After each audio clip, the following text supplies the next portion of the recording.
உங்கள் மத்தியிலே பேசும்படியாய் தேவன் இந்த நாளிலே கொடுத்த இந்த வார்த்தைக்காக அவருக்கு நன்றி. கர்த்தத்தாமே அதை உங்களுக்கு பிரயோஜனம் உள்ளதாய் மாற்றி தருவாராக. 1 கொரிந்தியர் புஸ்தகம் 15ஆம் அதிகாரம் 57ஆம் வசனம் நமக்கு எப்படியாய் சொல்லுகிறது? நமக்கு தெரியும், நமக்கு ஜெயம் கொடுக்கிற தேவனுக்கு ஸ்தோத்திரம். வாசிங்க ஒருவர்.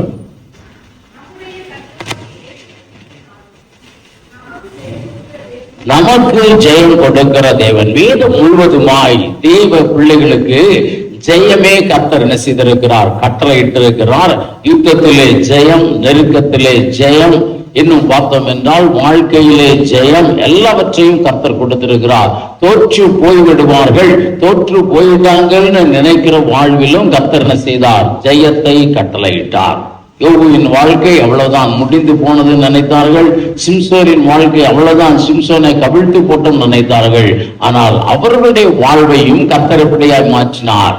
ஜெயமாய் மாற்றினார். வேதம் முழுவதும் ஜெயித்தவர்களுடைய பட்டியல் இருக்கிறது. இன்னும் நமக்கு எபிரேயர் 11ஆம் அதிகாரத்தில் நீங்கள் பார்த்தோம் என்றால் வெறும் துதியினால், விசுவாசத்தினால் ஜெயித்தவர்களுடைய பட்டியலை கர்த்தர் அப்படியா என்ன செய்திருக்கிறார்? வேதத்திலே காட்டி இருக்கிறார். இந்த நாளில் அதனால பார்க்கிறோம், நம்மை தேவன் அழைத்ததும் ஒரு ஜெயமுள்ள ஒரு வாழ்க்கைக்கு தான் அழைத்திருக்கிறார். இந்த நாளிலே பிரச்சனைகள் இருக்கலாம், போராட்டங்கள் இருக்கலாம், நெருக்கங்கள் இருக்கலாம். ஆனால் வேதம் சொல்லுகிறது, வேதத்தில் இருக்கிற சம்பவங்கள் சொல்லுகிறது, வேதத்தில் மனிதர்களின் சாட்சி சொல்லுகிறது, நம்ம தோற்று போகிறது இல்லை. அல்லேலூயா. நமக்கு தேவன் என்ன செய்கிறார்?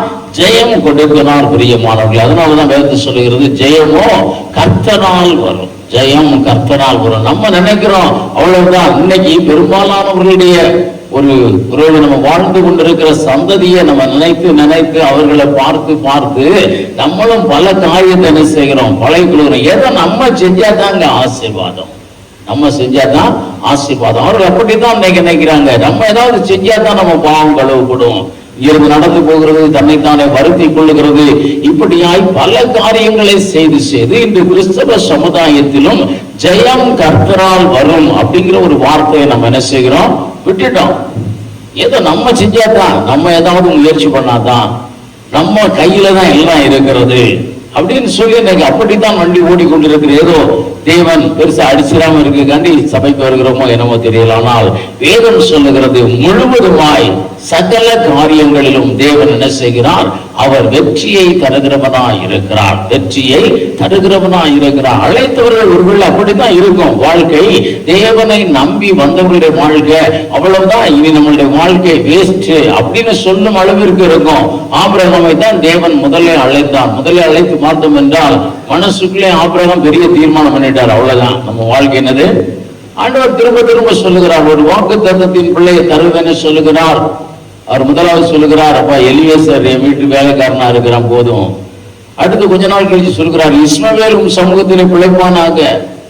அவரே முடிவு பண்ணிட்டார். அவ்வளவுதான். தேவன் சொல்லுகிற பெரிய ஜெயம் நமக்கு கிடைக்காது அப்படின்னு யாரை முடிவு பண்ணுகிறார்?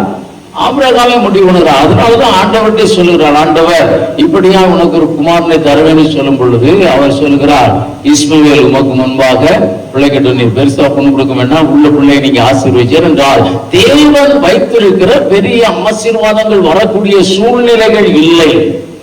அதனால நம்ம ஜெயம் வருகிறது இல்லைன்னு பார்க்கிறோம். தேவன் அழைத்திருக்கிறார். யாக்கோபை தரிசனத்திலே பார்த்து சொன்னார், யாக்கோபு வாழ்க்கை எப்படி? 15 வருஷமா அவனுக்கு ஒரு பைசா கையில சம்பாதிக்கல. எவ்வளவோ சம்பாத்தியம் வருகிறது, எவ்வளவோ ஒரு பெருக்கம் வருகிறது. ஆனால் அவர் கையில என்ன வரல? ஒண்ணும் கூட வரல. அவர் வாழ்வில எப்படி இருக்கும்? ஒருவேளை அதெல்லாம் வேதத்திலே சொல்லப்படல. அந்த சூழ்நிலையில நம்ம நின்று பார்த்தோம்னா என்ன இருக்கும்? தேவன் எனக்கு அவர் சொல்லுகிற ஒரு காரியம் உங்களுக்கு நன்றாக இருக்கும். ஆண்டவர் சொல்லுகிறார், நான் உன்னை ஆசீர்வதித்து பெருக பண்ணுவேன். அந்த ஆதியாகமம் 28ஆம் அதிகாரத்துல அவர் என்ன பொருத்தனை பண்றாரு? ஆண்டவரே, நீர் எனக்கு ஒன்னும் பெருசா ஒன்னும் பெருக பண்ண வேண்டாம், என்ன பெருசா ஒன்னும் சக்சஸ் ஆக்க வேண்டாம், எனக்கு உண்ண உணவும் உடுக்க உடையும் சமாதானமும் கொண்டு வந்து இந்த இடத்துக்கு திரும்ப வர பண்ணினா போதும். அதுதான் அவருடைய பொருத்தனையா இருந்தது. ஒருவேளை சிம்பிளான பொருத்தனால் பிற்காலங்களில் 15 வருடங்கள் கழித்து அவர் நினைக்கிறார், சொல்லுகிறார், அதை ஒரு மனம் சொல்லுகிறது, 15 வருடம் வெறுமையாய் காணப்பட்டேன். அவருடைய நினைவு எப்படி இருக்கும்? இனி ஜெயமெல்லாம் வராது, ஏதோ நம்ம சொன்னபடி சரியா ஆண்டவர் நடத்தி கொண்டு போகிறார். ஆனால் பிரியமானவர்களே, அவருடைய வாழ்விலே ஒரு பிரேக் ஈவன் பாயிண்ட் வந்தது. அது என்னன்னா, ஒரு ஜெயம் வந்தது. அதிலிருந்து அவர் ஆசீர்வதிக்கப்பட்டவராய் இருந்தார். பிரியமானவர்களே, தேவனுடைய பிள்ளைகளுடைய வாழ்வு எல்லா இடங்களிலும் ஆசீர்வதிக்கப்பட்டதாய் இருக்கிறது. தேவன் ஜெயத்தை கொடுக்கிற தேவனாய் இருக்கிறார் என்று நீங்கள் பார்த்தோம் என்றால், யாத்ராவும் 14ஆம் அதிகாரம் 30ஆம் வசனத்திலே அதைத்தான் அவர்களுக்கு முதலாவது கற்றுக் கொடுக்கிறார். நீங்க சும்மா இருந்தா போதும்பா, நான் உங்களுக்கு ஜெயத்தை கொடுப்பேன். அவர்களுக்குள்ள எப்படி இருக்கும்? நம்ம சும்மா இருந்தா யுத்தம் பண்ணணும், ஏதாவது செய்யணும். ஆனால் தேவன் ஜெயத்தை காண்பித்தார். ஜெயத்தை என்ன செய்தார்? காண்பித்தார். அதுதான் பிரியமானவர்களே, ஜெயம் கர்த்தனால் வரும். ஒருவன் தேவனை விசுவாசித்தான் என்றால், ஒருவன் தேவனை நம்பினான் என்றால், அவருடைய வாழ்வில் என்ன வரும்? ஜெயம் கர்த்தனால் வரும். அல்லேலூயா. பேரை வெறுமை படுத்துகிறவனா இருப்பார். நான் 74வது வருஷத்துல நான் டிகிரி முடிச்சேன். 78ஆம் வருஷம் தான் எனக்கு வேலை கிடைத்தது. எனக்கு வேலை வாங்கி தருகிறதற்கு யாருமே கிடையாது, யாருமே கிடையாது. எங்களுக்கு பணபலமும் கிடையாது, ஆள் பலமும் கிடையாது. எனக்கு அதை பற்றி ஒரு கவலையும் கிடையாது. ஏதோ சுத்திக்கிட்டே தெரிஞ்ச வேண்டியதான். இந்த ஊர் முழுவதுமாய் சொன்னது, இவன் வாழ்க்கை இப்படித்தான் போகும், இப்படி சுத்திட்டே தெரிய வேண்டியதான்னு. அப்புறம் அந்த கச்சேரிகளுக்கெல்லாம் போய் வயலெல்லாம் வசிச்சபோது, இதுதான் இவன் குழப்பு அப்படின்னு 100 பேர் என் காதலுக்கு சொல்லியிருப்பாங்க. ஆனால் ஒரு நாள் வந்து நான் நம்பி இருந்தேன், ஏசு எனக்கு ஒரு வேலையை தருவார். அந்த ஒரு நாள் வந்தது. தேவன் என்ன செய்தார்? ஆச்சரியமாய் அதிசயமாய் அவர் ஒரு வேலையை கொடுத்தார். வேலையை கொடுத்தார். ஜெயம் கர்த்தரால் வந்தது. ஜெயம் கர்த்தரால் வந்தது. ஒரு சகோதரி எனக்கு அவருடைய பையனுக்காக ஒரு ரெக்கவுண்ட் பையனை கொஞ்சம் சொல்லுங்க, ஒரு முயற்சி எடுக்க மாட்டேங்கிறான், ஒரு அப்ளிகேஷன் கூட போட மாட்டேங்கிறான், எப்படி வேலை வரும் சொல்லுங்க, ஒரு முயற்சி எடுக்க சொல்லுங்கன்னு சொன்னாங்க. நான் அவரிடத்துல சொன்னேன், நான் எப்படி சொல்றது? நானே அப்ளிகேஷன் போடாத வேலையை தான் கர்த்தர் எனக்கு கொடுத்தார். அல்லேலூயா, அல்லேலூயா. வேலையை தேடிதான் கொண்டு வந்து கொடுத்தான். கர்த்தரதை செய்வார். ஜெயம் கர்த்தரால் வரும். இன்னைக்கு நம்ம நினைக்கிறோம், நான் என்னுடைய வாழ்வு அவ்வளவுதான், என்னுடைய முயற்சிகள் எல்லாம் வீணாயிருச்சு, நான் முயற்சி பண்ணி பண்ணி பண்ணி நான் சம்பாதித்து இன்று கடன்கள் தான் எனக்கு இருக்கிறதே தவிர எனக்கு ஒரு ஆசீர்வாதம் இல்லைன்னு நம்ம நினைக்கலாம். ஆனால் பிரியமானவர்களே, ஜெயம் கர்த்தரால் வரும். அல்லேலூயா. வேதத்தில் அப்படியாய் வந்த சம்பவங்கள் நிறைய சொல்லப்பட்டிருக்கிறது. பிரியமானவர்களே, அவர்கள் ஒன்றுமே செய்யல, ஆனால் கர்த்தர் ஜெயம் கொடுத்தவராய் இருந்தார் என்று வேதம் சொல்லுகிறது. யோசுவாவின் புத்தகம் 6ஆம் அதிகாரம் 16ஆம் வசனத்திலே ஒரு சம்பவம் சொல்லப்பட்டிருக்கிறது. அந்த சம்பவத்தை நமக்கு எல்லாருக்கும் தெரியும். எரிகோ கோட்டை நிற்கிறது. இந்த எரிகோ கோட்டையை சுற்றி அவர்கள் என்ன செய்தாங்க? 6 நாளும் சுற்றி வந்தார்கள். 7ஆம் நாளிலே அவர்கள் என்ன செய்தார்கள்? ஆர்ப்பரித்தார்கள். அவங்க என்ன செஞ்சாங்க? ஆர்ப்பரித்தார்கள். நெடுந்தொனியாய் அந்த கொம்புகள் முழங்கும் பொழுது அவர்கள் என்ன செஞ்சாங்க? ஆர்ப்பரித்தார்கள்.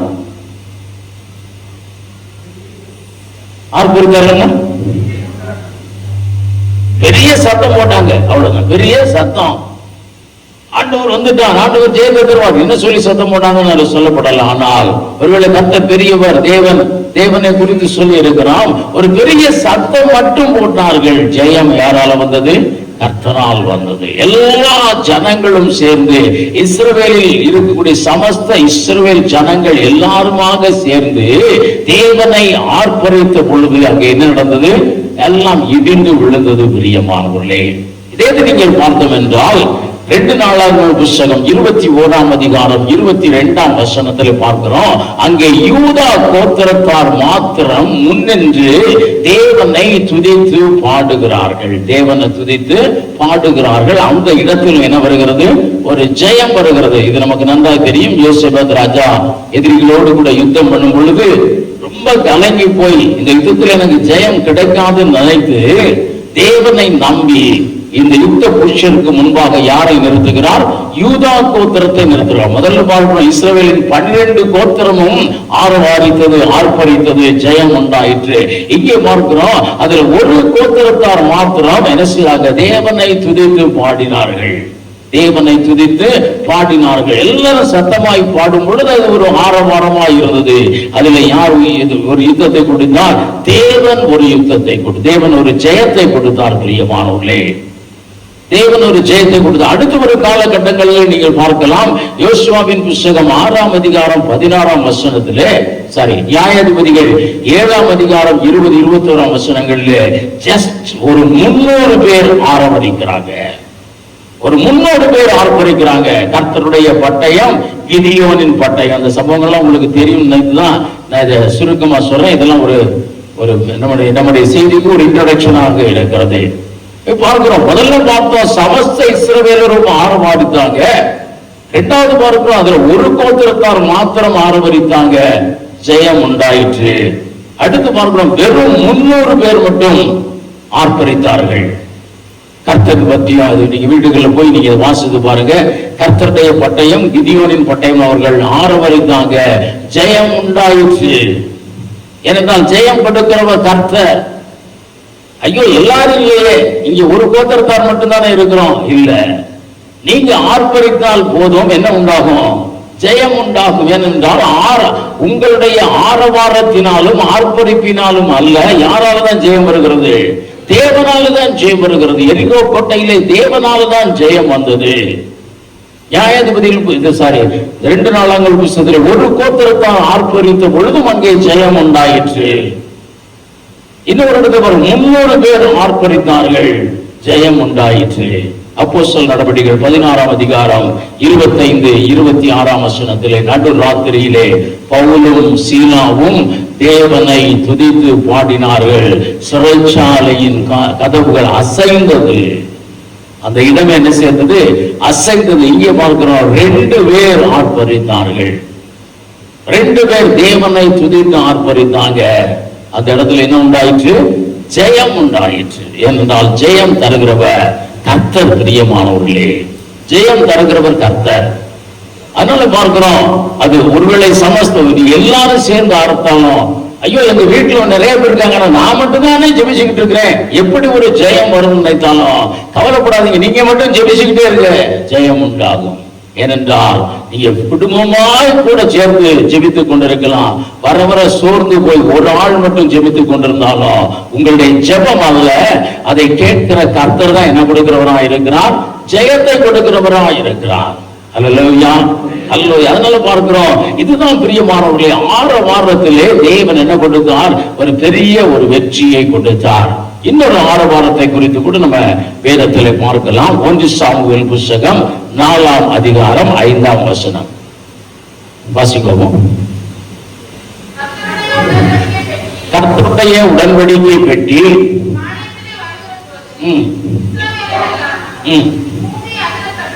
இஸ்ரவேலர் யாரும் பூமி அதிரத்தக்கதாக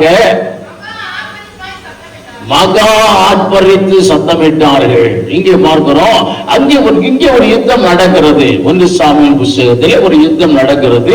எதிரிகளுக்கு விரோதமாய், பெலிஸ்தியருக்கு விரோதமாய் இஸ்ரவேலர்கள் போறாங்க. கொஞ்சம் சோர்வாகி போச்சு. உடனே அவங்க என்ன செஞ்சாங்க? இந்த உடன்படிக்கை பெட்டி பயங்கரமானது, இது பயங்கரமான காரியத்தை செய்ததுன்னு சொல்லி உடன்படிக்கை பெட்டியை கொண்டு வாங்கப்பா யுத்த காலத்துக்குன்னு சொன்னாங்க. உடன்படிக்கை பெட்டி வந்தவுடன் என்ன செஞ்சாங்க? எல்லா ஜனங்களும் சேர்ந்து, எல்லா இஸ்ரவேலரும் சேர்ந்து பூமி அதிரத்தக்கதாக மகா பயங்கரமாய் ஆர்ப்பரித்தாங்க. வெற்றி உண்டாச்சா? 10ஆம் வசனம் சொல்லுகிறது, மகா பெரிய தோல்வி உண்டாயிற்று. அல்லேலூயா. இங்க பார்க்கிறோம், வெற்றி இல்ல. இங்கேயும் ஆரவாரம் தான். ஆனால் அந்த ஆரவாரமும் அர்ப்பணிப்பும் இந்த ஆரவாரம் என்ன கொண்டு வரல? ஜெயத்தை கொண்டு வரல. தேவனுடைய உடன்படிக்கை பெட்டி போய் ஒருத்தன் தொட போனா அவன் சுத்து போறான். எங்கெங்கெல்லாம் அந்த உடன்படிக்கை பெட்டி போச்சோ எல்லா இடத்திலும் பயங்கரங்கள் நடந்தது. அதனால இந்த பெட்டி பயங்கரமானது அப்படின்னு சொல்லி தேவனையே வந்துட்டார்னு சொல்லி மகா பெருசாய ஆர்ப்பரித்தார்கள், ஆரவாரம் பண்ணாங்க. ஆனால் என்ன வரல? ஜெயம் வரல, ஜெயம் வரல. 2 பேர் பாடினார்கள், ஆர்ப்பரித்தார்கள், அந்த இடம் அசைந்தது. 300 பேர் ஆர்ப்பரித்தார்கள், மணலத்தனையான மக்கள் வெட்டுண்டு போனார்கள். ஆரவாரம் எல்லா இடத்திலும் தேவனை ஆர்ப்பரிக்கிறது எல்லா இடத்திலும் ஒரு வெற்றியை கொடுத்தது. ஆனால் இந்த இடத்துல என்ன கொடுத்தது என்றால் ஒரு தோல்வியை தழுவினார்கள் இஸ்ரவேல் ஜனங்கள். அதனால அந்த ஆர்ப்பரிப்பு ஒரு பெரிய காரியம் அல்ல. ஆரவாரம் வெற்றியை கொண்டு வர முடியாது என்பதை நம்ம நினைக்க வேண்டும். புரியுமா? எல்லாருமே சோதரிப்போம். இந்த நேரமே இந்த கப்பல் ஒரு பட்டணம் அப்படி விழுந்து போகுது அப்படின்னு சொல்லி ஆர்ப்பரிச்சா யார் தான் விழுவோம்? நம்ம தான் காயநசல் விழுந்திருப்போம். ஆரவாரங்கள் ஒரு பெரிய காரியத்தை கொண்டு வரல பிரியமானவர்களே. ஆனால் அர்ப்பணிப்பு ஒரு பெரிய வெற்றியை கொண்டு வருகிறது. இந்த அர்ப்பணித்து ஆராதிக்கிறது தான் ஒரு வெற்றியை கொண்டு வந்ததே தவிர வெறும் ஆரவாரம் மாத்திரம் ஒரு வெற்றியை என்ன செய்யல, தீர்மானிக்கல. இன்று நடக்கிறது. அந்த நாட்களிலே இருந்த பெந்தெகோஸ்தே சபையில இருந்த ஒரு செட்டப்புக்கும் இன்னைக்கு இருக்கிற செட்டப்புக்கும் ரொம்ப வித்தியாசம் இருக்கிறது பிரியமானவர்களே. அந்த நாட்களிலே பெந்தெகோஸ்தே சபையில என்ன மட்டும்தான் இருந்துச்சு? ஒரு ட்ரம் மட்டும்தான் இருந்தது. பழைய ஆட்கள் தெரியும், ஒரு ட்ரம் மட்டும்தான் இருந்து டம் அதை போட்டு அடிச்சுக்கிட்டு இருப்பாங்க. ஆனால் இந்த நாட்களிலே பெந்தெகோஸ்தே சபையில என்ன இருக்கிறது? ட்ரம் செட் இருக்கிறது, இன்னும் ரிதம் பேட் இருக்கிறது, நல்ல ஆம்பிளிஃபையர் இருக்கிறது, நல்ல ஸ்பீக்கர் செட்ஸ் இருக்கிறது. நல்ல இதுதான் இன்னைக்கு மெயினா தேவை ஒரு சபைக்கு. இன்னைக்கு ஒரு சபைனா சபைக்கு என்னதான் தேவைன்னு எல்லாரும் நினைக்கிறாங்க. நல்ல ஒரு சவுண்ட் சிஸ்டம், பாடும் பொழுது ஒரு உற்சாகமா இருக்கத்தக்க. நம்ம கூட நிறைய பேர் அப்படிதான் நினைச்சிட்டு இருக்கிறோம். வெளியிருந்து நல்ல வாசிக்கக்கூடிய ஆட்களை கொண்டு வாங்க. நல்ல வாசிக்கக்கூடிய ஆட்களை கொண்டு வந்து எல்லாரும் சேர்ந்து அடிக்கும் பொழுது ஆரவாரம் வரும். ஆனா என்ன வராது? ஜெயம் வராது. ஜெயம் தேவனுடைய கரம் அசைக்கப்படும் பொழுதுதான் வரும். தேவனுடைய கரத்தை வெறும் ஆரவாரம் என்ன செய்யாது? அசைக்க முடியாது. அர்ப்பணிப்போடு கூட உள்ள ஆரவாரம் தான் தேவனுடைய கரத்தை என்ன செய்யும்? அசைக்கும் பிரியமானவர்களே, அசைக்கும். இதுல பார்த்தோம்னா நீங்க வேற பல காரியங்களை நீங்க பார்க்கலாம். இந்த 7 நாள் என்ன செய்யறாங்க? 7 நாள் அவர்கள் எல்லாரும் அந்த பட்டணத்தை சுற்றி வருகிறார்கள். 6 நாள் அவங்க என்ன செய்யல? வாயினால ஒரு சத்தம் கூட செய்யல. தேவன் சொன்ன வார்த்தைகளுக்கு அப்படியே கீழ்ப்படிந்து 6 நாள் என்ன செய்யறாங்க? சுற்றி வருகிறார்கள். சுற்றி வரும் பொழுது எரிமலையில இருந்த மக்கள் இவங்களை பார்த்து சிரிச்சிருக்கலாம், ஆர்ப்பரிச்சிருக்கலாம், யுத்தத்துக்கு வரன்னு சொல்லிருக்கலாம். இவங்க எதற்குமே என்ன செய்யல? பதில் கொடுக்கல. தேவன் சொன்னார் 6 நாள் வாயில் ஒன்றும் பேசாதேன்னு சொன்னார். அவர்கள் அந்த வார்த்தைக்கு கீழ்ப்படிந்து அர்ப்பணித்து 7ஆம் நாள் ஆர்ப்பரின்னு சொன்னார். அவர்கள் ஆர்ப்பரித்தாங்க. என்ன விழுந்தது? அலங்கம் விழுந்தது. என்னைக்கு பார்க்கிறோம்? நம்ம இந்த 6 நாளும் உலகத்தில் இருக்கக்கூடிய 6 நாட்களும் ஒரு அர்ப்பணிப்போடு கூட நாவினால் கூட ஒரு தேவனுக்கு விரோதமான காரியத்தை பேசாதபடிக்கு ஒரு அர்ப்பணிப்போடு கூட வந்து இந்த ஞாயிற்றுக்கிழமை ஆராதனைகளே ஆர்ப்பரிப்பீர்கள் என்றால் என்ன உண்டாகும்? ஒரு ஜெயம் உண்டாகும். அல்லேலூயா, அல்லேலூயா. இந்த 6 நாளும் ஏதோ ஒரு வாழ்க்கை, எப்படியோ ஒரு வாழ்க்கை, வாயினால என்ன வேணாலும் பேசலாம், என்ன வேணாலும் செய்யலாம் அப்படின்னு இருந்துகிட்டு 7ஆம் நாள் வந்து ஆர்ப்பரிச்சோம்னு என்ன வரும்? 2 ஆர்ப்பரிப்புக்கு அப்புறம் நான் பார்த்திருக்கிறேன், கொட்டாவி தான் வருது. கொட்டாவி தான். நாங்க 3/4 மணி நேரம்லாம் ஆராதனை அந்த காலத்துல ஆராதிச்சோம், நடத்தினோம், எல்லாம் செஞ்சோம். இங்க வந்து என்ன ஒரு 5 நிமிஷம் ஆராதிச்சோம்னு மக்களுக்கு உடனே என்ன வருது? கொட்டாவி வருது. உடனே பக்கத்துல கை போகுது. எங்க போகுது? பக்கத்துல என்ன வச்சிருக்கிறோம்?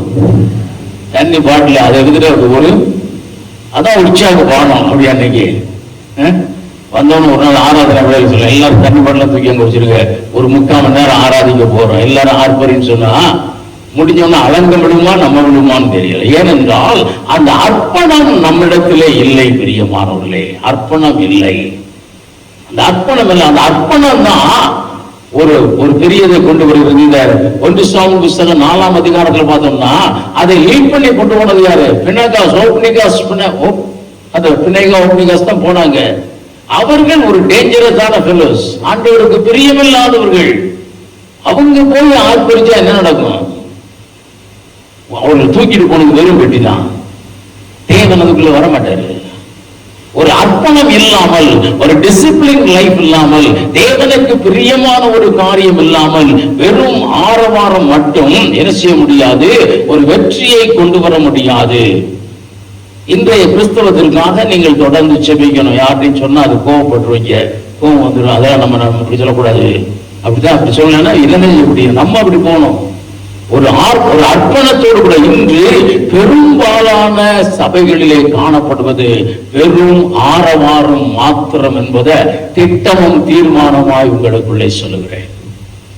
வெறும் ஆரவாரம் தான். இன்றைக்கு ஒரு ஒரு நல்ல ஒரு ஆராதனை மக்கள் நினைக்கிறாங்க, ஒரே லைட்டா போடணும், அப்படி லைட் டிம் போடணும், இப்படி போடணும், லைட்டா வரணும், ட்ரம்ஸ் ஒரு பக்கம் முழங்கணும், ரிதம் பேட் ஒரு பக்கம் முழங்கணும், பாடுகிற ஒரு பக்கம் சத்தம் போடுங்க, தேவனை துதிங்க, ஆராதிங்க, ஒரே பாடுகளாத்தான் இருக்கும். இவைகள் ஒரு ஜெயத்தை கொண்டு வரும்னு நினைக்க வேண்டாம். இவைகள் ஒரு பரவச நிலையை வேணா கொண்டு வரலாம், தேவ ஆவியை கொண்டு வர முடியாது. வேதம் சொல்லி இருக்கிற ஜெயமோ கர்த்தரால் வரும்னு சொல்லி தேவனுடைய கரத்தை என்ன செய்ய முடியாது, அசைக்க முடியாதுங்க, அசைக்க முடியாது. 300 பேரின் ஆரவாரத்திலே என்ன நடந்தது, ஒரு பெரிய ஒரு சங்காரம் நடந்தது, ஒரு வெற்றி உண்டாயிற்று.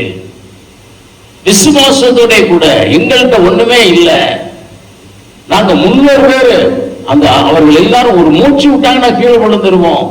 ஆனால் எங்களை போக சொன்ன கர்த்தராலே ஜெயம் வரும்னு விசுவாசித்து அவர்கள் என்ன செய்தாங்க, ஆர்ப்பரித்தார்கள். தங்களால ஒண்ணுமே இல்லை, என்னுடைய ஜெபத்தினாலே ஒன்றுமில்ல, என்னுடைய ஆரவாரத்தினாலே ஒன்றுமில்ல, என்னுடைய துதியினாலே ஒன்றுமில்லை, இதை கேட்பவராலே பெரிய அதிசயங்களை செய்ய முடியும்னு நம்மை கீழே தாழ்த்தி தேவனை உயர்த்திட்டு நம்ம ஆர்ப்பரிப்போம் என்றால் அந்த ஆர்ப்பரிப்புல என்ன உண்டாகும், ஒரு ஜெயம் உண்டாகும். பிரியமானவர்களே, அதுதான் ஜெயத்தை கொண்டு வரும். அந்த அர்ப்பணிப்போடு கூட உள்ள ஒரு காரியம் தான் நமக்கு ஜெயத்தை கொண்டு வர முடியும். பார்த்தோம். இன்னொரு இடத்தை பார்த்தோம்னா அங்க ஒன்னும் ட்ரம் செட்டும் கிடையாது, ஒன்றும் கிடையாது. 2 பேர் கையும் காலும் தொழுமரத்தில் என்ன செய்யப்பட்டிருக்கிறது, கட்டப்பட்டிருக்கிறது. ஆனால் அவர்கள் பாடுகிறார்கள். அந்த இடத்துல என்ன நடக்கிறது, ஒரு பெரிய ஜெயம் உண்டாயிற்று. அந்த ஜெயம் எப்படி உண்டாயிற்று, தேவனுக்கென்று தன்னை அர்ப்பணித்தவர்கள் 2 பேரும் பாடினாங்க. தேவனுக்கென்று தன்னை அர்ப்பணித்தவங்க. ஆண்டவருக்கு அதுதான் தேவைங்க. இஸ்ரவேல் ஜனங்கள் 30 லட்சம் ஜனங்கள். இந்த 30 லட்சம் ஜனங்களை விடுவிக்கிறதற்கு தேவன் தேடினது அர்ப்பணிக்கப்பட்ட ஒரு மனிதனை தான். அர்ப்பணிக்கப்பட்ட மோசே மாத்திரம்தான் போதும் ஆண்டவர் நினைத்தார். மோசே அப்படி இப்படி டயலாக் விட்டதுனாலதான் கூட யாரை சேர்க்கிறாரு, ஆரோனை சேர்க்கிறார்கள். அர்ப்பணிக்கப்பட்ட ஒரு மனிதனின் நிமித்தம் தேசத்திலே ஒரு எழுப்புதல் உண்டாகும். அல்லேலூயா. அர்ப்பணிக்கப்பட்ட ஒரு மனிதனின் நிமித்தம் தேவ நாமம் மகிமைப்படும். அர்ப்பணிக்கப்பட்ட ஒரு மனிதன் நிமித்தம் ஜெயம் உண்டாகும். தேவன் அதைத்தான் தேடுகிறார். தேவனுடைய காலகட்டங்களில் தேவனுடைய பட்சத்தில் இருந்தவர்கள் பெரிதாய் ஆரவாரிக்கிறவர்கள் அல்ல, அர்ப்பணிக்கிறவர்கள். 1 ராஜாக்கள் புஸ்தகம் 17ஆம் அதிகாரத்தில் ஒரு பெரிய ஒரு டிபேட் நடக்கிறது, ஒரு பெரிய யுத்தம் நடக்கிறது. ஆண்டவருடைய பிள்ளைக்கும் யாருக்கும், பாகாலின் தீர்க்கதரிசிகள். பாகாலின் தீர்க்கதரிசிகள் 489 பேர் இருக்கிறாங்க. ஆனால் ஆண்டவர் பட்சத்தில் யார் மட்டும்தான் இருக்கா, யார் மட்டும்தான் இருக்கா, எலியா மாத்திரம் தான் இருக்கிறார். வானத்திலிருந்து அக்கினியை கொண்டு வர முடியும். மக்களின் ஆரவாரங்கள் என்ன செய்யல, அக்கினியை கொண்டு வர முடியல, ஒரு ஜெயத்தை கொண்டு வர முடியல. ஆனால் அர்ப்பணிக்கப்பட்ட அந்த தேவ மனிதன் ஒருவருடைய 30 செகண்ட் ஜெபம் வானத்திலிருந்து என்னத்தை கொண்டு வந்துச்சு, அக்கினியை கொண்டு வந்தது, ஒரு ஜெயத்தை கொண்டு வந்தது. பிரியமானவர்களே, அர்ப்பணிக்கப்பட்ட ஒரு மனிதனின் நிமித்தம் இஸ்ரவேல் ஜனங்கள் விடுவிக்கப்பட்டார்கள், ஜெயம் எடுத்தார்கள். அர்ப்பணிக்கப்பட்ட ஒரு யோசுவாவின் நிமித்தம் எப்பொழுதும் தேவ சமூகத்திலே காணப்படும்படியாய் தன்னை அர்ப்பணித்த வாலிபனாகிய யோசுவாவை கொண்டு ஆண்டவர் என்ன செய்தார், 33 ராஜாக்களுக்கு மேலாக உள்ளவர்கள் என்ன செய்தார், சங்காரம் பண்ணினார். பிரியமானவர்களே, சங்காரம் பண்ணினார். ஒரு பெரிய சேனை தேவையில்லை, தேவனோடு கூட இருந்து தேவனுடைய வார்த்தையை கேட்கும்படியாய் அர்ப்பணிக்கப்பட்ட ஒரு கிதியோன் போதும். ஒரு கிதியோன் போதும். ஆண்டவரத்தான் சொல்லுகிறார், பராக்கிரமசாலியே கர்த்தர் உன்னோடு கூட இருக்கிறார், நீ வாம்பா, நீ மீதியானியர அப்படின்னு சொல்றதுக்குள்ள முறியடிமாய். 6 வாரங்கள் அல்ல, அர்ப்பணிக்கப்பட்ட மனிதர்கள் தேவனுக்கு தேவை. அர்ப்பணிக்கப்பட்ட மனிதர்கள் தேவனுக்கு தேவை. இந்த நாளிலே தேவன் அதை குறித்து நம்மோடு கூட பேசுகிறார். ஜெயம் இன்னும் வராமல் இருக்கிறதா? இன்னும் நம்முடைய துதியினாலே பெரிய காரியங்கள் நடக்கலையா? இன்னும் நம்முடைய ஜெபங்களினாலே பெரிய காரியங்கள் நடக்கலையா? காரணம் இன்றைக்கு பார்க்கிறோம், அர்ப்பணிப்பில் தடுமாற்றம் உண்டு. பிரியமானவர்களே, அர்ப்பணிப்பில் என்ன இருக்கிறது? தடுமாற்றம். தடுமாற்றம் இருக்கிறது. அர்ப்பணிப்போடு கூட நீங்கள் ஆர்ப்பரியுங்க. நம்ம ஆராதனையே என்னை பொறுத்த மட்டுமே ஒன்றும் போதாதுன்னு தான் நான் சொல்லுவேன். ஏனென்றால் இதே இடங்களில் தான் நான் ஆராதனை நடத்துகிறேன். 1.5 மணி நேரம் மக்கள் ஆராதித்தாங்க. அதுல இருக்கக்கூடியவங்க என்ன இங்கே 3 பேர் இருக்கிறாங்க, அதெல்லாம் பார்த்தவங்க 1.5 மணி நேரம் மேல இருந்து அருவி விழுந்தது போல தேவ ஆவியானவர் ஊற்றப்பட்டார். ஆனால் இன்னைக்கு அதெல்லாம் காணோம். ஏன் காணோம்னு தெரியல, ஆண்டவர்கிட்ட தான் கேட்கணும். காரணம் என்ன சொல்லலாம்னா, அர்ப்பணிப்பில் குறைவு. அர்ப்பணிப்புல குறைவு. பிரியமானவர்களே, முதலாவது பார்க்கலாம், ஆண்டவர் சொன்னார், ஒரு மனிதனை முறியடிப்பதை போல நீ என்ன செய்யலாம்? மீதியானியரை முறிவடிப்பாய்னு சொல்லி அழைக்கிறார். பராக்கிரமசாலியை வான்னு சொல்லி அழைக்கிறார். வந்தவர் அர்ப்பணத்தோடு கூட வரணும்னு சொல்லி முதல்ல சொல்லுகிறார். என்ன சொல்லுகிறார் என்றால், நியாயாதிபதிகள் புத்தகம் 6ஆம் அதிகாரம் 25-26 வசனத்துல அந்த வேண்டாத விக்கிரகத்தோப்பை என்ன செய்ய, வெட்டி போடு அப்படின்னு சொல்லுகிறார். சுத்திகரிக்கிறதற்கு அர்ப்பணித்து பின்பு ஆராதி, பின்பு ஆர்ப்பரி. உன்னுடைய ஆர்ப்பரிப்பு பெரிய வெற்றியை கொண்டு வரும். நீ தேவனை துதிக்கிற துதி ஒரு பெரிய வெற்றியை கொண்டு வரும். நீ தேவன் நல்லவர்னு சொல்லி பாடுகிற ஒரு பாடல் எதிரியை வீழ்த்தும். ஆனால் அதை செய்யும் முன்பாக நீ என்ன செய்யணும்? உன்னை சுத்திகரிக்கும்படியாய் அர்ப்பணித்து பின்பு என்ன செய்யணும்? ஆர்ப்பரிக்க வேண்டும். அதான் சொன்னார். வேதவசனம் வாசிக்கவும், அன்று ராத்திரியிலே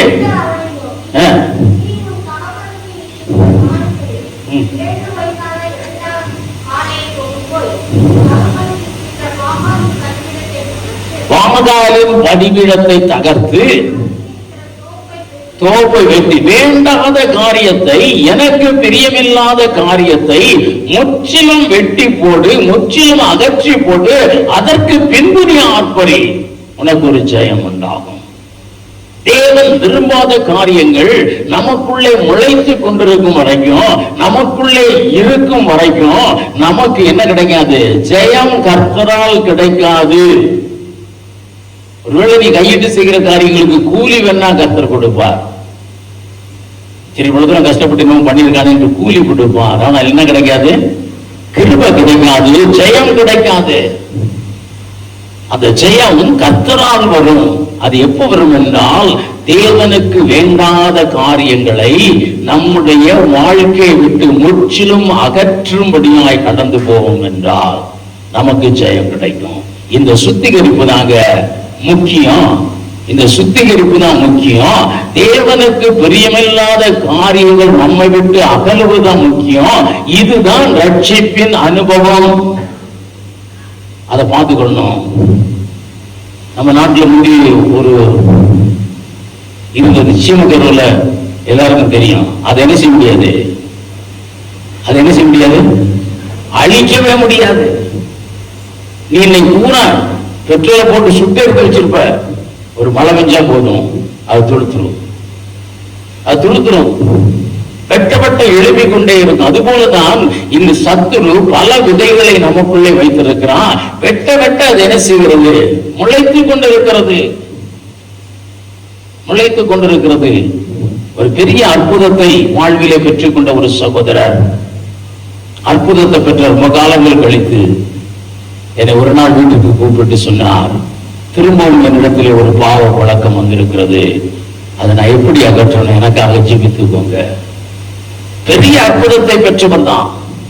ஆனால் காலம் போக போக அதெல்லாம் என்ன செய்கிறது, ஒரு தூசியை போல உள்ள வந்து நாம் இன்னும் பெற வேண்டிய ஜெயம் கர்த்தரால் வரும் அதை பெற முடியாதபடிக்கு நம்ம என்ன செய்கிறது, நெருக்கி போடுகிறது, நெருக்கி போடுகிறது. God wants our heart to be blind. சிந்தனை அப்படி பார்க்கிறதுக்கு பழைய மாதிரி இருக்கணுங்க, வீடு இருக்கிறது போல. இந்த மாதிரியான காரியங்களை வெட்டி போடும்படியும் அர்ப்பணிங்க. நாங்க இருந்த காலங்கள்ல பெரிய யாரும் பெருசெல்லாம் பாவம் பண்ணதில்லை. சினிமா தான் அந்த காலங்களில் இருக்க ஒரே என்டர்டைன்மெண்ட், அதுக்கு தான் அடிமையா இருந்தாங்க. இங்க பூரா எல்லா ஊழியக்காரர்களும் சினிமா பார்க்காத சினிமா பார்க்காத சினிமா பார்க்காத அப்படின்னு சொன்னாங்க. நீங்க எப்படி சாராயத்தை ஒழிக்கணும்னு சொல்றது போல சினிமா கூட்டங்க மூடுங்கன்னு சொல்லி எல்லாரும் ஜெபிச்சாங்க. அதுல ஒரு பெரிய வெற்றி உண்டாயிடுச்சு. நமக்கு அதை விட முடியலையா? ஓகே அது இருந்துகிடட்டும், அது இருந்துகிடலாம். ஆனால் ஜெயம் கர்த்தரால் என்ன செய்யாது, வராது. உங்கள் ஆராதனைகள் வீண், உங்கள் காணிக்கை வீண். ஆண்டவர் தெளிவா வேதம் சொல்லியிருக்க, வேதம் சொல்லாத நான் சொல்றேன். காரணம், அர்ப்பணிப்பை கர்த்தர் விரும்புகிறார். சுத்திகரிக்கப்படும்படியாய் உன்னை அர்ப்பணி. ஆண்டவர் இது போய் சொன்னாரா, அப்பா நீ என்னை அர்ப்பணிச்சிரு, ஆண்டவர் என்னை சுத்திகரி சொல்லு, நான் போய் அந்த விக்கிரகத்தை எல்லாம் வெட்டிட்டு வரேன்னு சொன்னாரா? சொன்னார் ஆண்டவர். ஆண்டவர் என்ன சொன்னாரு, நீ போய் வெட்டி போடு. உன்னிடத்தில் இருக்கிற தவறான பழக்கங்கள் உன்னை விட்டு நீங்க யாருதான் முயற்சி எடுக்கணும்? நம்ம தான் முயற்சி எடுக்கணும். ஏன்னா நம்ம தான் பெரும் வெற்றியை பெற்றுக்கொள்ள போகிறோம். பெரும் வெற்றியை பெற்றுக்கொள்ள போகிறோம். இங்க கொடைக்கானல் இந்த ஏரியாவில் நீங்க போங்க, அந்த காலங்கள்ல லாரியை கொண்டு போய் நிப்பாட்டி விட்டுருப்பாங்க. அந்த அது கீழே வராம இருக்குக்காண்டி சக்கரத்து பக்கத்துல என்ன சொல்லுவாங்க, லாரியோட இடம் ஒரு 6 டன் தான் இருக்கலாம். ஆனா அதை தடுத்து நிறுத்தி கொண்டு இருக்கிறது என்னது, சின்ன கல்லு. தேவன் நமக்கு கொடுக்கிற ஆசீர்வாதங்களை ஒரு சின்ன பாவம் தடுத்து நிறுத்தி கொண்டிருக்கலாம். உன்னுடைய ஜெபத்தினாலே பெரிய காரியங்கள் நடைபெற முடியாதபடிக்கு தேவனுக்கு பிரியமற்ற ஒரு சுபாவம் நம்மிலே இருந்து கொண்டிருக்கலாம். அதனாலதான் நம்முடைய ஜெபங்கள் ஆரவாரமா இருந்தாலும் அவைகளினாலே ஒரு வெற்றி என்ன செய்யல, வராமல் இருக்கிறது. நாங்கள் நல்லா ஜெபிக்கிறோம், நாங்கள் நல்லா செய்யறோம், ஆனால் மேக் யுவர்செல்ஃப் க்ளீன். அதான் சொல்ற, எல்லாத்தையும் வெட்டி போடுவா. இதுதாங்க முக்கியம். நம்முடைய துதி அங்கீகரிக்கப்படுவதற்கும் நம்முடைய ஜெபம் கேட்கப்படுகிறதற்கும் நம்ம ஜெபித்தால் தானியேலுக்கு சொன்னது போல வரணுங்க.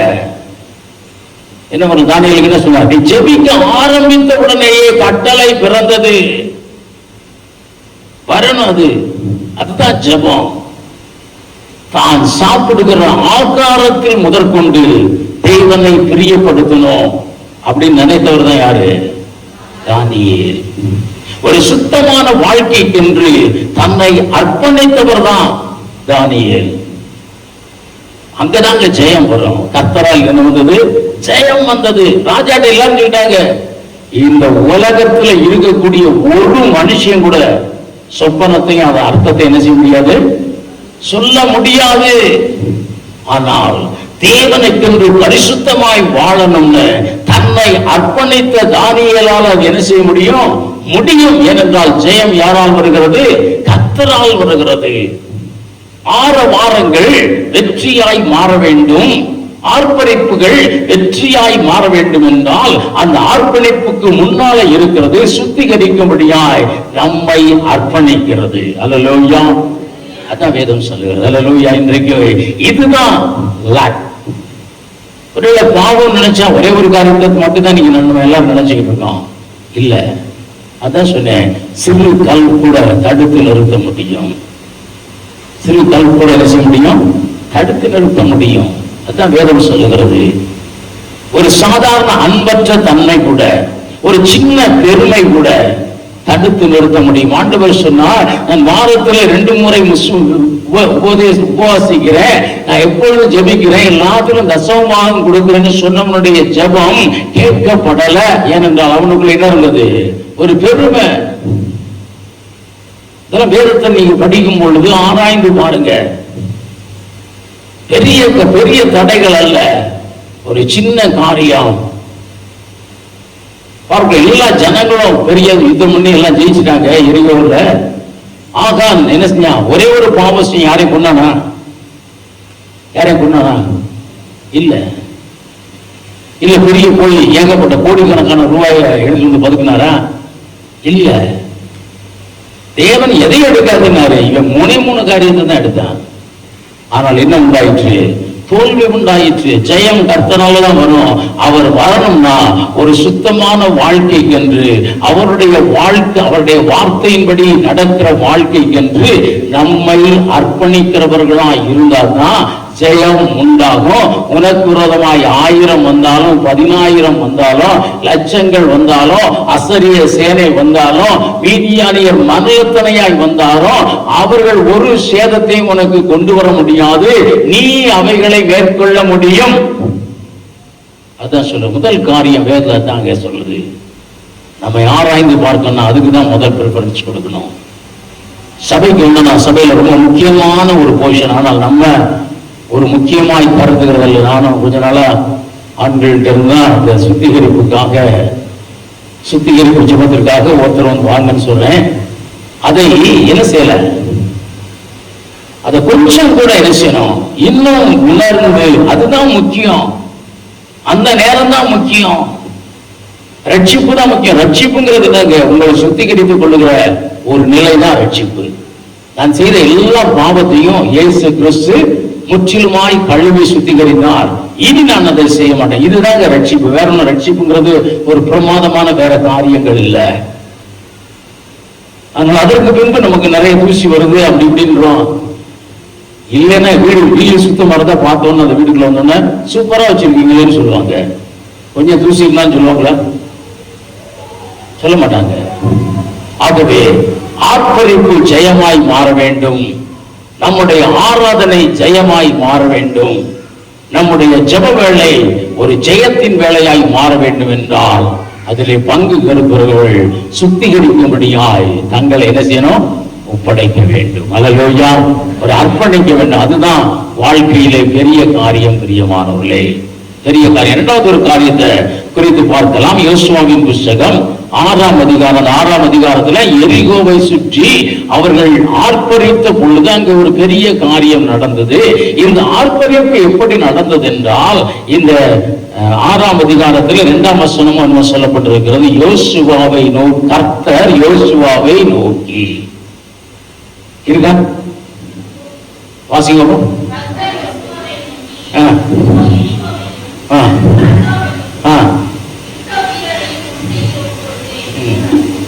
இங்கே பார்க்கிறோம், எரிகோ ஆண்டவர் யோசுவாவை பார்த்து சொல்லுகிறார், அப்பா இதெல்லாம் உன் கையில ஒப்பு கொடுத்தேன். அப்ப யோசுவா எங்க இருக்காரு? தேவனுக்கு முன்பாக நிற்கிறார். தேவனுக்கு முன்பாக நிற்கிறார். ஜெபத்திலே நிற்கிறார். தேவ சமூகத்திலே நிற்கிறார். ஒரு பிரச்சனைக்காக தேவனை நோக்கி பார்த்து கொண்டிருக்கிறார். அதனாலதான் என்ன நடந்தது? அங்கே ஒரு பெரிய வெற்றி உண்டாயிற்று. தேவனுடைய வார்த்தையை கேட்கவும், தேவனுடைய ஆலோசனையை கேட்கவும், ஆண்டவரே இந்த காரியத்தில் எங்களுக்கு ஒரு வெற்றியை கொடும் என்று ஜெபிக்கவும் தேவ சமூகத்தில் நிற்கிற மக்களால்தான் ஆர்ப்பரிப்பு அது எப்படியாய் மாறும்? ஜெயமாய் மாறும். இங்கே 1 சாமுவேல் 4ஆம் அதிகாரத்திலே அப்படியாய் நிற்கிறதற்கு ஆள் இல்லை. தேவ சமூகத்திலே நின்று தேவனுடைய வார்த்தைகளை கேட்பதற்கு ஆள் இல்ல. யார் தான் இருந்தாங்க? தேவனுடைய பெட்டியை தூக்குறதுக்கு ஓப்ரே பினேகாஸ் 2 பேர் தான் இருந்தாங்க. தேவ சமூகத்திலே அந்த நிற்காதபடிக்கு நிற்காததினாலதான் அங்கே ஆர்ப்பரிப்பு எப்படியாய் மாறியது? தோல்வியாய் மாறுகிறது. தோல்வியாய் மாறுகிறது. வேதம் சொல்லுகிறது, பிரியமானவர்களே, சுத்திகரிக்கப்பட்டிருந்தாலும் இயேசுவா எப்பொழுதும் இயேசுவின் வழக்கம் எப்பொழுதும் தேவனுக்கு முன்பாக நிற்கிறவர் ஆண்டவருடைய சமூகத்தில் நிற்கிறார். ஆண்டவருடைய சமூகத்திலே இந்த எரிகோவின் பிரச்சனைகளை சொல்லிக் கொண்டிருக்கிறார். அப்பதான் ஆண்டவர் சொல்லுகிறார், இந்த எரிகோவையும் அதன் ஜனங்களையும் எல்லாத்தையும் நான் என்ன செய்வேன், உன் கையிலே ஒப்பு கொடுப்பேன். தேவனுடைய வாக்கு தத்தத்தை கேட்கும்படியாய் தேவ சமூகத்திலே நிற்போம் என்றால் ஆரவாரங்கள் ஜெயமாய் மாறும். அல்லேலூயா. இங்க நம்ம ஞாயிற்றுக்கிழமையில ஜெபிக்கிறோம், ஆராதிக்கிறோம், தேவனை துதித்து பாடுகிறோம். ஆனால் மீதி 6 நாட்கள் தேவ சமூகத்தில் என்ன செய்யணும், நிக்கணும். ஆண்டவரே, இங்க ஒரு பட்டத்தை, ஒரு சின்ன கிராமத்தை கொடுத்திருக்கீங்களே, தேசத்தை தருவன்னு வாக்கு கொடுத்திருக்கீங்களே, ஒரு சின்ன பட்ட ஒரு கிராமத்தை கூட எங்களால் என்ன செய்ய முடியல, அசைக்க முடியலையே. நாங்க என்ன செய்யணும், தேவ சமூகத்திலே நிற்கிற யோசுவாக்கள் தேவை. அவங்கதான் ஆர்ப்பரிப்ப ஜெயமாய் மாற்ற முடியும். பிரியமானவர்களே, அவங்கதான் ஆர்ப்பரிப்பை என்ன செய்ய முடியும், ஜெயமாய் மாற்ற முடியும். நியாயாதிபதிகள் புஸ்தகம் 7ஆம் அதிகாரம் 9ஆம் வசனத்திலும் நீங்க எடுத்து பார்த்தோம் என்றால் அதிலும் இதேதான் சொல்லப்பட்டிருக்கிற. வாசிங்காவும்,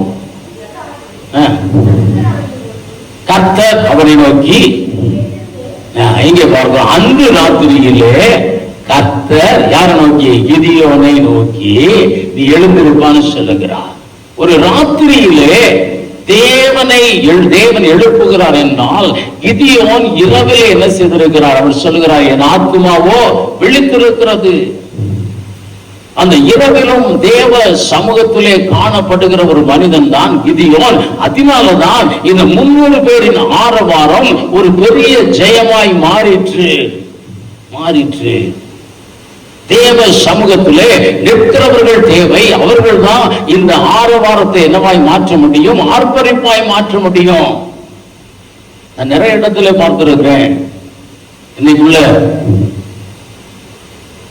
ஆராதனைகள் எல்லாம் பார்த்தோம்னா முன்னால இருக்கிற மனிதர்கள், முன்னால் இருக்க கிட்டாரிஸ்ட், பெரிய கிட்டாரிஸ்ட் தான், இல்லைன்னு சொல்லல, பெரிய கிட்டாரிஸ்ட் தான், பெரிய ட்ரம் செட் பிளேயர் தான், நல்ல பாடக்கூடியவர்கள் தான். ஆனா அங்க என்ன நடக்கல, ஆரவாரம் தான் இருக்கு. ஏனென்றால் அவர்கள் எங்கேயும் பார்க்கலாம், சினி ஃபீல்ட்லயும் பார்க்கலாம், போய் அங்கேயும் வாசிக்கிற மக்கள்.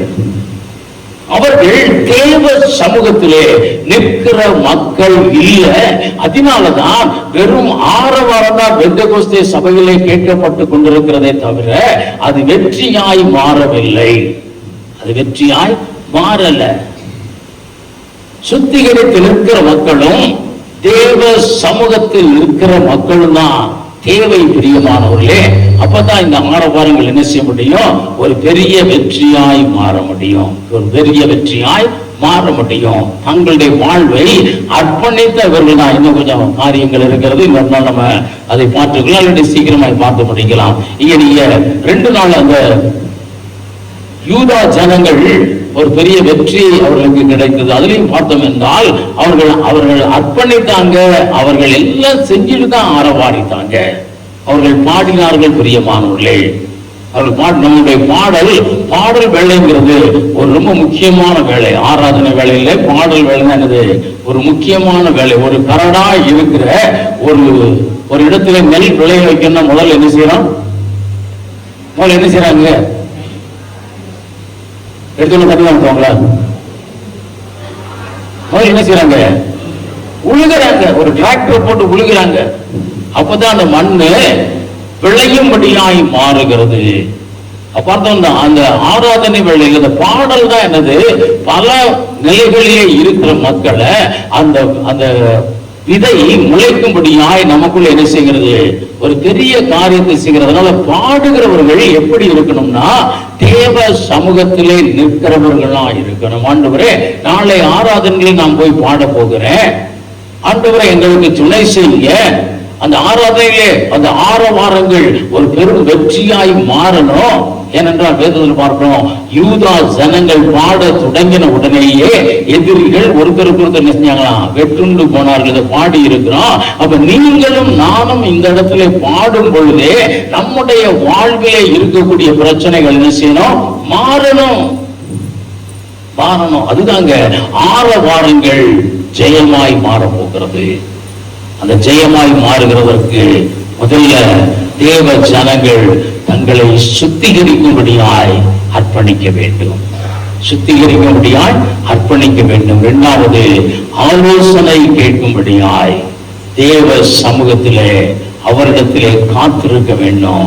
இதுதாங்க ஜெயத்தை கொண்டு வருமே தவிர வெறும் ஆரவாரங்களும் வெறும் ஆர்ப்பரிப்புகளும் ஜெயத்தை என்ன செய்ய முடியாது, கொண்டு வர முடியாது. அந்த நாட்களிலே ஞாயிற்றுக்கிழமை ஆராதனை என்றால் சில பெந்தேகோஸ்தே காரியங்களை பார்த்திருக்கிறேன். அந்த பெந்தேகோஸ்தே காரியங்கள் என்னன்னா, அவங்க சனிக்கிழமை அதுக்குன்னு ஒரு கூட்டம் வச்சிருப்பாங்க. ஒரு கூட்டம் ஜனம் வந்து நாளை தின ஆராதனைக்காக ஜெபித்துக் கொண்டிருப்பார்கள். என்ன, அந்த காலங்களில் நிறைய கன்வென்ஷன் கூட்டங்களுக்காக அதுல கிட்டார் வாசிக்கிறதுக்காக கூப்பிட்டுருப்பாங்க. நானும் போயிருப்பேன். நான் அதில் கட்ட ஒரு காரியம், நான் வேலை மாற்ற ஸ்தலத்துல பெரிய பெரிய கூட்டங்கள் இருக்கிறோம். ஒரு பெரிய ஸ்டேஜ் போட்டிருப்பாங்க. நம்ம ஸ்டேஜுக்கு மேல இருந்து வாசித்து கொண்டிருப்போம். அந்த ஸ்டேஜுக்கு கீழே இருந்து 10-20 மக்கள் ஜெபித்து கொண்டிருப்பாங்க. அதுதாங்க அங்க கிரியை செய்ய போகிறது. அங்கு வருகிற சத்தங்களையும் அங்கு வருகிற பாடலின் சத்தத்தையும் ஆராதனையின் ஆரவாரங்களையும் வெற்றியாய் மாற்றுகிறது அந்த ஜெபம்தாங்க. இன்னைக்கு அதெல்லாம் காணுங்க. இன்னைக்கு அதெல்லாம் என்னது காணோம். வெறும் ஆரவாரங்கள். இன்னும் பார்த்தோம்னா இன்னும் தெரியாது. ஒரு லைட் எல்லாம் நிறைய போடுறாங்க. பழிச்சு வருது. இது வெற்றியை கொண்டு வராது. இது வெற்றியை கொண்டு வர முடியாது. அர்ப்பணித்து பழகுவோம். சுத்திகரிக்கும்படியாய் நம்மை அர்ப்பணிப்போம். தேவ சமூகத்திலே நின்று தேவ ஆலோசனை கேட்கும்படியாய் அர்ப்பணிப்போம். ஞாயிறு ஆராதனைகள் ஜெயமாய் மாறும். அல்லேலூயா. ஞாயிறு ஆராதனைகள் எரிகோவை தகர்க்கிறதாய் மாறும். உன் ஜெபம் அந்த பகுதியை அசைக்கிறதா இருக்கும். சிறைச்சாலையா இருந்தாலும் கதவுகள் எனக்கு திறக்கலைன்னு சொல்லி கொண்டிருந்தாலும் இப்படியான அர்ப்பணிப்போடு கூட அந்த ஒரு மனதோடு கூட அந்த ஜெபித்து பாடின பவுல அப்போஸ்தலர் போல 2 பேர் பாடினா போதும். அந்த இடத்துல என்ன நடக்கும்? ஒரு அற்புதம் நடக்கும். ஒரு அற்புதம் நடக்கும். பிரியமானவர்களே, அந்த இடம் அசையும். இன்னும் வாசல் திறக்கல. மேல ஒருத்தர் உட்கார்ந்து இருக்கான். வாசல் திறக்கல. வாசல் திறக்கும். உன்னுடைய அர்ப்பணத்திற்காக கர்த்தர் காத்திருக்கிறார். அர்ப்பணிப்போம். சுத்திகரிக்கப்படும்படியாய் எப்பொழுதும் தேவ சமூகத்தில் நிற்க முடியாய். எலியாவை குறித்து சொல்கிறது, 250 பேர் அவருக்கு விரோதமாய் நிற்க முடியல. காரணம், எப்பொழுதும் தேவ சமூகத்தில் நிற்கிற நான் என்று சொல்லுகிறார். எப்பொழுதும் தேவ சமூகத்தில் நிற்கிறவர். அதற்கு முன்னால் ஒண்ணு நிற்க முடியாது. அவர் செய்த காரியம் ஜெயமாகும். நீ ஜெபிக்க உட்கார்ந்தா ஜெயமாகும். நீ ஆராதிக்க உட்கார்ந்தா ஜெயமாகும். இன்றைக்கு தேவ வார்த்தையின்படி நம்மை சுத்திகரிக்கும்படியாய் அர்ப்பணிப்போம். அதிகமாய் ஜெபிக்கும்படியாய் அர்ப்பணிப்போம். தேவ வார்த்தைகளுக்கு கீழ்ப்படியும்படியாய் அர்ப்பணிப்போம். கர்த்தர் நமக்கு ஜெயத்தை அருளுவார். எல்லாரும் முழங்கால் படிட்டு தேவன் நோக்கி பார்ப்போம். எங்கள் ஜெபங்களை ஜெயமாய் மாற்றுகிற தகப்பனே உமக்கு ஸ்தோத்திரம். எங்களுடைய ஆராதனைகளை, எங்களுடைய அற்பமான ஆராதனைகளை ஆண்டவரே அலங்கங்கள் இடிவதற்கு உபயோகப்படுத்துகிற தேவனே உமக்கு ஸ்தோத்திரம் அப்பா. எங்கள் சின்ன ஜெபத்தை ஆண்டவர் வானத்திலிருந்து அக்கினி இறங்குகிறதற்கு உபயோகப்படுத்துகிற தேவனே உமக்கு நன்றி ராஜா. இதெல்லாம் உடைய திட்டமாய் இருப்பதற்காக ஸ்தோத்திரிக்கிறோம். ஆண்டவரை நாங்கள் பாடும் பொழுது ஆண்டவரை அஸ்திவாரங்கள், ஆண்டவரை எதிரியின் அஸ்திவாரங்கள் அசையணும். ஆண்டவரை கட்டுகள் எல்லாம் அருந்து போகணும். கதவுகள் எல்லாம் திறக்கப்படணும் சுவாமி. ஆண்டவரை அப்படிப்பட்ட ஒரு அர்ப்பணிப்பின் வாழ்வை கர்த்தர் எங்களுக்கு தாங்க. ஆண்டவரை எப்பொழுதும் உமக்கு முன்பாக சுத்தமாய் இருக்கும்படியாய் சுத்திகரிக்கிறதற்கான ஒரு ஆண்டவரை அர்ப்பணிப்ப கர்த்தர் எங்களுக்கு தாங்க சுவாமி. உம்முடைய சமூகத்திலே எப்பொழுதும் இருக்கும்படியாய் ஆண்டவரே நம்மிடத்திலே ஆலோசனைகளையும் திட்டங்களையும் ஆண்டவரை கேட்கும்படியாய் அமர்ந்திருக்கக்கூடிய கிருபைய கர்த்தர் எங்களுக்கு தாங்க. இவைகளை செய்ய நாங்கள் விரும்புகிறோம் அப்பா. இவைகளை செய்ய விரும்புகள். ஆண்டவர் கிதியோனிடத்திலே சொன்னார், இன்றைக்கு ராத்திரியே நீ அதை செய். இன்று இரவில் தானே உன்னை சுத்திகரித்துக் கொள். வார்த்தையை கர்த்தர் சொல்லுகிறார், இன்றைக்கு தானே உன்னை சுத்திகரித்துக் கொள். இன்னும் முளைச்சிருக்கு வேண்டாத காரியம் முழுவதுமாய் அகற்றிடு. ஜெயம் கர்த்தர் தருவார். அல்லேலூயா. ஜெயம் கர்த்தர் தருவார். ஜெயம் கர்த்தர் தருவார். சுத்திகரிப்புக்கு அர்ப்பணிப்போம். ஆண்டவரிடத்தில் முன் நிற்பது போதாது, தேவ சத்தத்தை கேட்கும்படியாயிரு. இப்படிய பழைய காரியங்களுக்காக அல்ல, புதிய தேவனுடைய திட்டத்தை, ஆண்டவரே உங்களுடைய திட்டத்தை எனக்கு சொல்லுங்கள் அப்பா. பாரத்தோடு கூட நான் ஒரு காரியத்திற்காக ஜெபித்துக் கொண்டிருக்கிறேன். யோசுவா பாரத்தோடு கூட ஒரு காரியத்திற்காக விண்ணப்பம் பண்ணி கொண்டிருக்கும் போதுதான் ஆண்டவர் சொல்லுகிறார், யோசுவாவை நோக்கி, நீ பாரப்படுகிற இந்த காரியத்தை உன் கரத்திலே ஒப்புக் கொடுத்து அதை ஜெயமாய் மாற்றுவேன் என்று சொல்லுகிறார். நீயும் நானும் தேவனுக்கு முன்பாக பாரத்தோடு நிற்கிற காரியங்களிலே குறைவுபட்டிருக்கிறோம். தேவன் கொடுத்திருக்கிற திட்டங்களுக்காக நம்மிடத்தில் இருக்கிற பாரங்கள் குறைவு. அதனாலதான் நம்முடைய அந்த ஆராதனைகள் ஜெயமாய் மாறல. இன்றைக்கு அதை உணர்வோமா?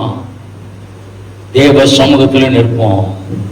ஒரு திட்டத்திற்காக, ஒரு ஆலோசனைக்காக எங்களுக்கு ஒரு ஜெயம் தேவையா?